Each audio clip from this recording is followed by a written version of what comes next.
Okay, you are in the backyard with Jelly 007, and tonight we're going to do backyard cowboy steaks, and we've done them at my deer camp many times. We've done it in this backyard many times. It works great. There's several things you can do. You can do a New York strip. You can do a ribeye. You can do a filet mignon, and it's simple. I mean, you just take what is I call it an oversized hot dog stick that I got at Home Depot. It's maybe made for 2 hot dogs, but you can thread a strip, ribeye, or filet on here perfect. And what I'm getting at is it's a great way to get your friends and family involved in outdoor cooking, or it's just something to, I don't know, just something to gather around the fire about and cook a fantastic steak. And you might not believe it, but you can cook a steak on here as good and easy, maybe even faster, or I'm sure it's faster, than you can on your grill. And it's excellent. And everybody here always loves them. And we've done it with groups, and you can do it with just the family. But anyhow, we're going to let this burn down just a little bit. One thing I will say that you need is a decent fire. You can't just build a little one and let it go. I've had this one going for a few hours, and you need a bed of coals. Don't be fooled into thinking you can start a small fire and cook on it. I think you need a bed of coals. So that's my only warning, is to make sure you don't start on something too small. But it's an excellent way to gather around the fire. And this kind of weather, obviously, is perfect. Now, we're going to, I got one in a sous vide. And you don't have to do sous vide. I'm just going to do one from the sous vide tonight, and one that's just sitting out right now at getting to room temperature. And the sous vide might be a little quicker, and you might do it a little different, but you'd be surprised how one that's not in a sous vide does. But if you have a sous vide, it works excellent also. If you already got a fire going outside, it's crazy kind of not to, because you've got the excellent place to sear it at. So anyhow, I'm going to get it started. It's going to be a little bit, so I'm going to get some lights going, get the steaks ready, and we're going to cook a steak. I'm going to show you how easy and delicious it is. So I'll be right back, and we'll get that started. Okay, we're about to get the steak started. I'm going to do the one that's just been sitting out of the refrigerator, not the sous vide, just the one that's been sitting out getting somewhat room temperature. I'm going to do it first. Now, one thing I do is I usually take, get me a spot where there's not a flame and a good hot bed of coals. And I will say, depending on how much you're trying to cook for, you do want a decent bed of coals, because when they die down, it doesn't cook very well. So if you've had a fire for a while, you don't have to even concern with that. I mean, just know that you need obviously something that'll cook on. Now, the other thing I do is I put something like that right there, which is a log out of my out of my fire wood pile, just to rest that's on for it. It's not going to take long, but you still want a place to rest it, just so you can kind of gauge how far you are from the fire. And I think all this might be elementary and obvious, but thought I'd say it. So I'm going to get that one threaded up on that stick, and we're going to get it going shortly. Be right back. Okay, so this is also somewhat, obvious, but you can see this is a good New York strip. It's got a marbling. It's a good looking piece of meat. Been out of the refrigerator an hour and a half or so, and then you just want to lay it down. And I come in from the fat side. It really doesn't matter, but you just want to get, obviously, midway. Get it started just a little bit, and then just ease it through. Kind of push it instead of trying to stab it. Just push the steak onto it is what I do. And you have what is going to work perfect over that fire. And I'm fixing to show you that. So that's the next step. I'll get everything set up, and we're going to do it. Be right back. Okay, so all we got to do is I'm going to put this back. I kept that over there a little bit because my fire wasn't dying down. I just wanted it to insulate it a little bit. I'm going to move a couple of things around right here that might blaze up a little bit in case I want to stick it into that into some flame. But I mean, this is just like it looks, and it's simple. All you have to do is put your steak over the fire, obviously. Now what I might do is I may fast forward the video. You may not have to watch all of this, but I'm going to cook this whole steak right now. You just get it near the flame. If you want to run in that fire, you can, depending on how raw or how well done you want your steak. And if you can see it already, it's already dripping fat. I don't know if you can, but it's already dripping because it's hot right there. So it's no different than a grill. It's a heat source, you know. And you're gonna roll it every once in a while to keep it, try and keep it shaped. And if you want to stick it over that fire, that makes it a little faster, but it'll burn it too. So be a little patient. But like I said, you're hanging out at the fire, and it's just a way to cook a steak. And the sous vide method, I'll say, that I'll do next is obviously faster. I'm going to show you that also, but I'm going to try and show you along the way what I kind of watch for. And it's, you can see your steak getting done. Now there's that fat catching on fire, so you just move it to right here. Flip it over, take a look at it. But it's just a method of cooking. Cowboys did it for years. Cavemen too, I guess. But it works. And we're going to cook this one this way, and I'm going to show you how good it looks when it's done. So, like I said, I'll probably cut out some of the video because it takes a little bit. It's not a long time, no different than a grill. Just something to sit here and do, kind of keep an eye on your steak while you're enjoying family or friend time. So we'll see how it is.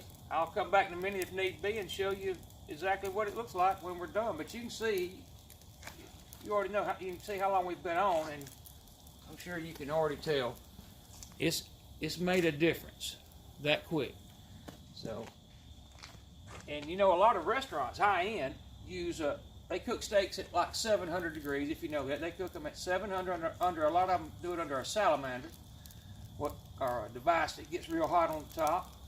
That's all this is. I mean, you're just cooking a steak at a really hot temperature, and that's a lot of people say is the trick to a good steak is cooking it real fast, not low and slow on a steak. You want quick, hot and quick. So, and then like that right there, I'm going to pop that off because that piece of charcoal stuck to it.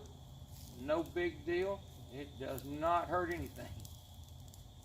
I've actually seen a video where a guy throws a steak straight in the fire. Now, I've never got to that point. I've never done that.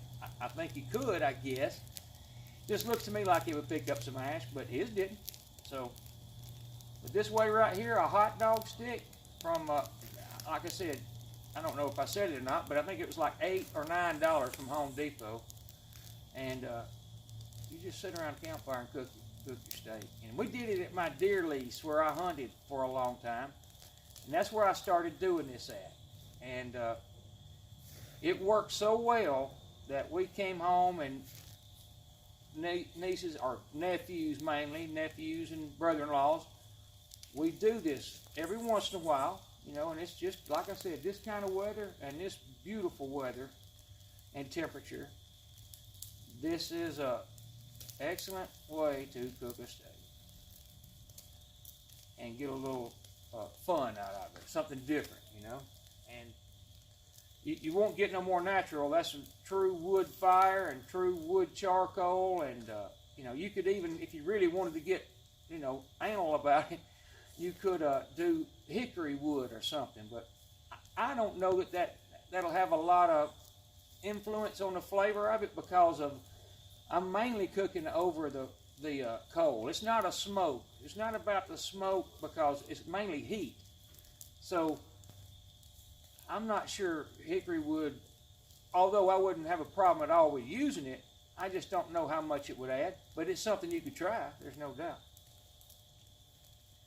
And believe it or not, this is fairly close, I mean, to what I like. I like a medium rare, actually a little less. So, and I don't mind a little flame. It'll burn that fat, and it gives that fat a little flavor if you eat fat, which I've been known to. And I'm going to keep it over this right here just a minute, just to show you again before I do stick it over the flame. But, of course, the dogs, they like to join in. It's a full family thing. And if my family was home, and I get them a little more comfortable with this camera, we'll do this one day with the family maybe. But we do it all the time, or we do it quite often, but not on camera. They're a little timid when it comes to camera. I don't get that. But I'm going to show you what this looks like right now, and I don't know how long it's been, but what you're seeing is real time, and if I don't fast forward part of this, but it hasn't been long. So, let's see if I can get that on there. I don't know your I'm trying to get it to focus. It might not, but you can see there is nothing wrong with the way it looks right there. Now, depending on how well you want it done, obviously, you just leave it here a little bit longer.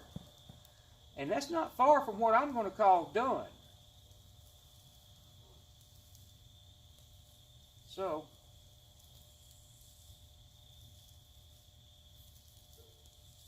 and with a sous vide, or with the steak, that if you're familiar with sous vide, the steak's already cooked in a water bath. If you don't know about it, it's a great way to cook steak, by the way. And you usually sear it in a cast iron skillet or over a torch, or a lot of ways. Well, this right here, I would probably remove this and get it even closer to these coals, and get the coals cherry red, and just try and completely just a quick sear, because all you're doing in sous vide is trying to brown it, because the steak's already cooked. In fact, the one I have in there now is set to 127.5 or 127 degrees Fahrenheit in a water bath, and that's what the internal temp of the steak is now. In fact, this one right here I'm calling done. I'm going to run it over that fire just a minute, over the flame. And you can see I let it touch the coals. It's not a big deal. I'm going to show you this right quick. It might even be getting overdone as far as I'm concerned. I can't get my monitor to act right, so I can't tell if it's focusing or not. I'm not even sure I've got it in the frame. But hopefully you can see it. And now, all I'm going to do to this one is go right over this flame just a minute. And I do that because of the fat. It seems to me, you don't have to, it seems to me when it chars that fat up just a little bit, and on a New York strip you have not a lot of fat. So it's actually, you don't have to eat it, but it is edible. So either way, all I'm going to do is over the direct fire just a minute, and I'm going to pull this off and put it on that plate over there, and then we're going to cut into it and see how it looks. So I'm going to turn this off and set us up right over here with the camera where I can get a good light on it and cut it open, show you exactly what it looks like. Be right back. Okay, so there it is. I let it rest for 8 or 9, a few minutes. And that's how it looks right out of the fire. And that was, I did no more cooking after you saw me bring it off the fire, and I've decided not to fast forward it. I mean, that's something, you can watch the entire cook, in other words, and if you want to fast forward it, obviously you can. So we're going to cut it, see how it looks. We'll pull it off of this stick just as if we were fixing to eat it. Now, I didn't put any seasoning on it before I cooked it. I rarely do, especially this method, but I'll show you what we're talking about right here. Now, that's what I would call a medium. It might have went a little further than what I normally like, but so I think I looked at the video. It was like 9 minutes long or something. It was quite a long video. So even if you fast forwarded, obviously adjust your times. But this right here is to me, it's better than, it might be atmosphere. It might be the fact that you're cooking it over a fire. And like I said, that's I'm gonna say close to 10-minute rest time, because I watched some of the video and I've tended to the fire a little bit, but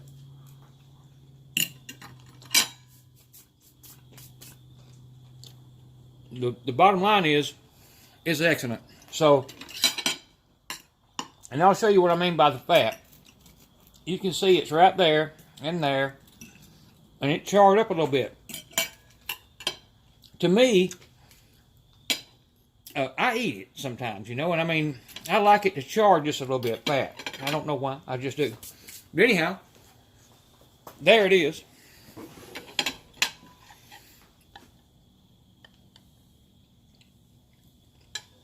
And it's excellent. It is a very good New York strip.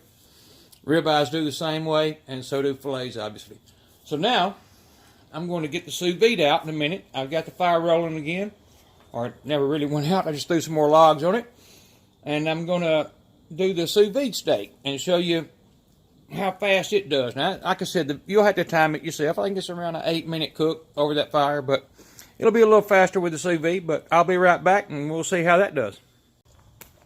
Okay, I have the steak that's been in the sous vide, and all I want to do, obviously, and I'm sure I don't have to tell this to most people that do sous vide, you just want a really hot fire. You could even fan it, you know, if it's not, you know, kind of be careful, but you can fan it and get that as cherry red as possible. But you can see I've got a really good fire, so mine probably don't need fanning.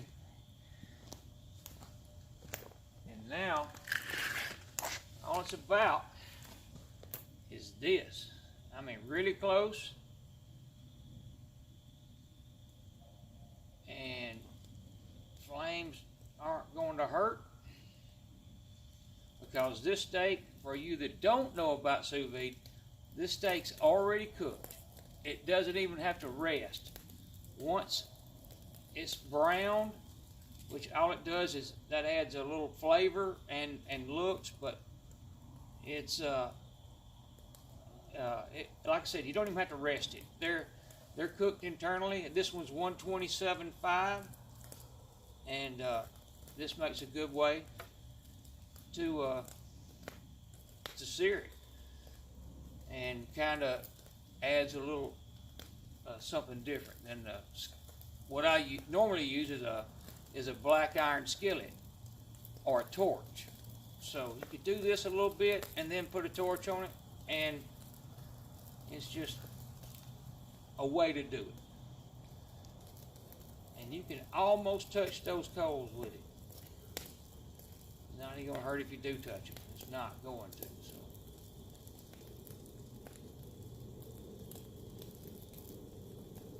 I'm going to let this video run the length, and you can fast forward if you need to. But I don't think you'll need to, because it's not going to be very much longer. But again, this method really makes a good friends and family method of getting together, you know, more or less, and cooking a steak. So if you've used a sous vide and you know what it is, you know as well as I do, it's a great way to cook a steak. But the other way is too, you know. So this one's almost done, and I'm not by myself. You could, like I said, you could do this a little different. If it was too big, you could fan this flame just a little bit, and this would even go faster. But it's done right now, and I'm going to pull it off, and then I'm going to move the camera, set it up, and cut it. And I am calling that done. So you saw how long that took.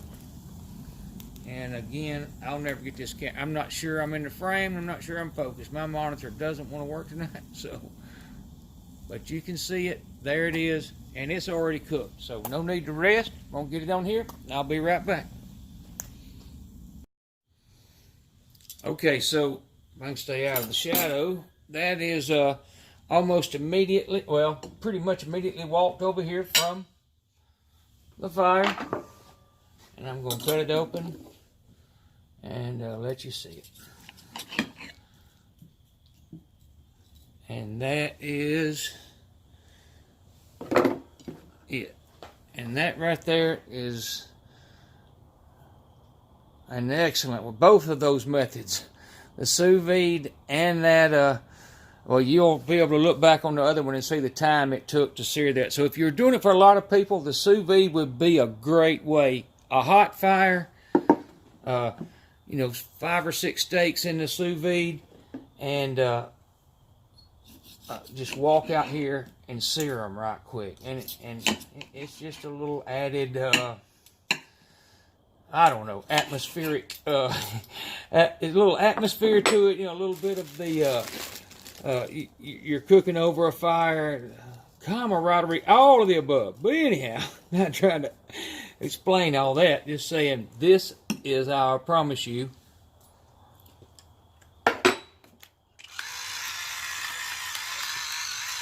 absolutely excellent. Okay, I wanted to, at the end of it, because I've never done sous vide and then seared over a fire. That's the truth. I've never done that. And I realized something, and it's really a good idea, and I want to throw this in right quick. And this is just for sous vide people. But what we run into a lot of times, if there's 5 or 6 or whatever people here, and you've got that many steaks in the sous vide, you bring it out and you have to sear them. Well, you've got to have, you know, in fact, I've never have enough for everybody's if there's several people here, because I'll only heat up maybe 3 skillets. So you're searing in 3 skillets, and it's kind of a, it doesn't work well as it could. This would be the answer to that, and it's definitely the way I'll do it with a crowd next time. And that is, put them on a stick, let the person sear their own, or even if you do it. I mean, you've got a bed of coals, the steak's done, you sear. I mean, it took literally just a minute or 2. I still haven't looked back on the video and timed it, but it took just a minute or 2. People could sit here gathered around the fire all at the same time, sear your fire or sear your steak over that fire, and then on the plate it goes, and obviously eat it. That turned into a bigger deal than I thought, because I've never done it, and I was impressed with that. Something I wasn't thinking about. I'll put it like that. But anyhow, just wanted to throw that in. I think it's a great idea to do with sous vide. So, in the kitchen with jelly, or in the backyard with jelly. I'm a backyard cowboy today, and steaks are great. My son just came, ate one of them. The wife ate one. I've got another one in the sous vide I'm fixing to do here. So, thanks again for watching my video. Come back to see me. Like, share, subscribe, all the stuff I always say. And y'all have a good night. Bye-bye.